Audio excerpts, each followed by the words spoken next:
La méthode Broad Pyramid, donc la meilleure manière que je peux vous l'expliquer ou vous la résumer, c'est le collage d'un descending set avec un ascending set dans le même complexe. Donc, ce que je veux dire par là, c'est que sur les 3 premières séries, il va y avoir une diminution des charges et une augmentation de l'intensité. Et sur les 3 dernières séries, ça va être le contraire. Il va y avoir une augmentation des répétitions et une diminution des charges.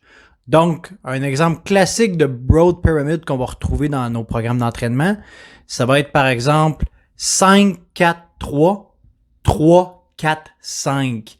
Donc, ça fait une espèce de wave comme ça ici, ou plutôt en fait, une augmentation de l'intensité, il y a un pic au milieu des séries et il y a une rediminution par la suite comme ça. Donc, ça fait vraiment une escalade d'intensité. Donc, la série 3 et la série 4 vont être plus intenses. La série 5 va être difficile aussi parce qu'on rediminue l'intensité, mais ça reste quand même assez élevé. Et par la suite, ben là, l'intensité va se mettre à diminuer.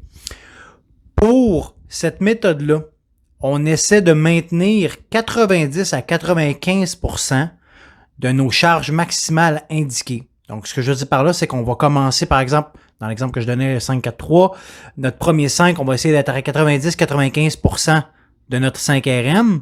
Et lorsqu'on va répéter le 5 à la fin de la dernière série, donc sur la 6e série, on va essayer d'avoir encore une fois 90 à 95%. Donc, comme je mentionnais, même s'il nous reste des répétitions in the tank, donc même si on n'est pas à notre capacité maximale pour chacun des sets, l'augmentation d'intensité puis la légère diminution plus l'accumulation de fatigue va faire en sorte que ça va devenir super tough de maintenir nos répétitions malgré la diminution d'intensité, donc l'augmentation des répétitions par la suite.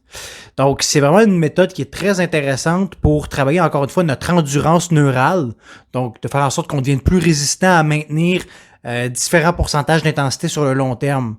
Donc, tu sais, vous voyez, la force, c'est pas juste d'être toujours dans le maximum puis de faire nos PR à chaque série.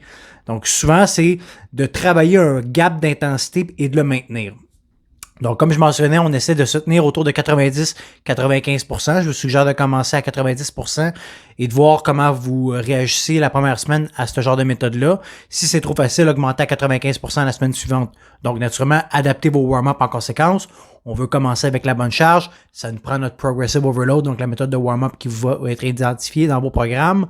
Et par la suite, ben, vous allez commencer votre méthode et ajuster en fonction de comment vous réagissez.